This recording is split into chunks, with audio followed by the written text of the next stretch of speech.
আসসালামু আলাইকুম দর্শক, আশা করছি আপনারা সবাই ভালো আছেন। আমিও ভালো আছি, আলহামদুলিল্লাহ।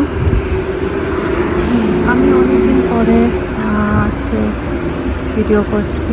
কেন এতদিন করিনি, আসিনি, সেটা আমার ফেসবুকে যারা আমাকে ফলো করেন তারা জানেন। এখানে বলা হয়নি, এই জন্য আশা বলা। আমার ফ্যামিলি মেম্বার একজন এই দুনিয়া ছেড়ে চলে গিয়েছে, 3 সপ্তাহ হবে প্রায়। এই জন্য আমাদের মন-টন তেমন একটা ভালো না। আমার বড় বোনের বড় ছেলে মারা গিয়েছে, 3 সপ্তাহ হয়। ফ্রেন্ডসদের সাথে ঘুরতে গিয়েছিল, আর সেখান থেকেই এই ব্যাড নিউজটা আসে। রাত 10টার দিকে পুলিশ বাসায় এসে বলে যে একটা ব্যাড নিউজ আছে, ইয়োর সান ইজ ডেড। তো আমরা কিভাবে মারা গেল জাস্ট জানি অ্যাক্সিডেন্ট, আর রিপোর্ট দিবে বলল 3 থেকে 6 মাস লাগবে। এখানে আমার কেউ মারা যায়নি এর আগে, তো জানি না সবার বেলায় এরকমই হয় কিনা, এতদিন লাগে কিনা। তো ইনভেস্টিগেশন চললো প্রায় 1 সপ্তাহ। আমরা 1 সপ্তাহ পর ওর বডি পেয়েছিলাম।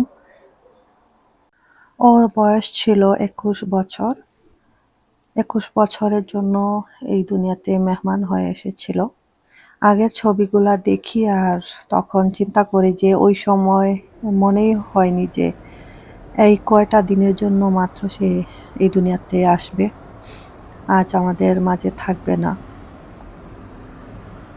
একটা বাবা মার জন্য এর চেয়ে বড় শাস্তি আমার মনে হয় না আর কিছু হতে পারে। বাবা মার সামনে বাচ্চার জানাজা, কবর। আল্লাহ যেন দুশ্মনকেও এরকম দিন না দেখায়, অন্য অন্য কিছু দিয়ে যেন আল্লাহ পরীক্ষা নেন আমাদের, কিন্তু সন্তান নিয়ে যেন আর কোনো মায়ের বাবার কোল যেন এভাবে খালি না করেন, সেই দোয়া করি। যার জন্ম দেখলাম তার মৃত্যুও দেখলাম। আমি তো ওর খালা, আমারই কেমন লাগে প্রত্যেক দিন একবার হলে ওর আগের চেহারা, ছোটবেলার চেহারাটা মনে পড়ে।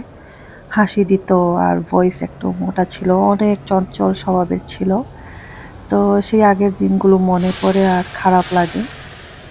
তো চিন্তা করেন, আমার অবস্থা যদি হয় তাহলে বাবা মার কি হচ্ছে, ওদের কিভাবে দিন কাটছে। এগুলো আসলে সহ্য করার মতো না। আমরা মাকে সান্ত্বনা দেই যে আল্লাহ যাকে মায়া করেন তাকে নিয়ে যান, তুমি কিছু করেও আটকাতে পারবে না। ওর হায়াত যত দিনের তত দিনেরই থাকবে, যেভাবেই হয় না কেন আল্লাহ তাকে নিয়ে যাবেন। যতদিন তার বেঁচে থাকার হায়াত নিয়ে এসেছে ততদিনই থাকবে, এর চেয়ে বেশি দিন, 1 সেকেন্ড বেশিও থাকবে না। আমরাও যাব একদিন। এখন দোয়া করা ছাড়া আর কিছুই দেয়ার নেই। দোয়াটাই কাজে আসবে। আল্লাহ যেন তাকে জান্নাতবাসী করেন, আমিন। আপনারাও তার জন্য দোয়া করবেন। তো এই কারণে এই কয়েকটা দিন ধরে আমি আর ব্লগিং করছি না, মন টন ভালো না। ফিরবো আপনাদের মাঝে। দোয়া করবেন সবাই আমার এই ভাগনার জন্য, যাতে তাকে আল্লাহ জান্নাতবাসী করেন। সবাই ভালো থাকবেন, সুস্থ থাকবেন, আমাদের জন্য দোয়া করবেন। আল্লাহ হাফেজ।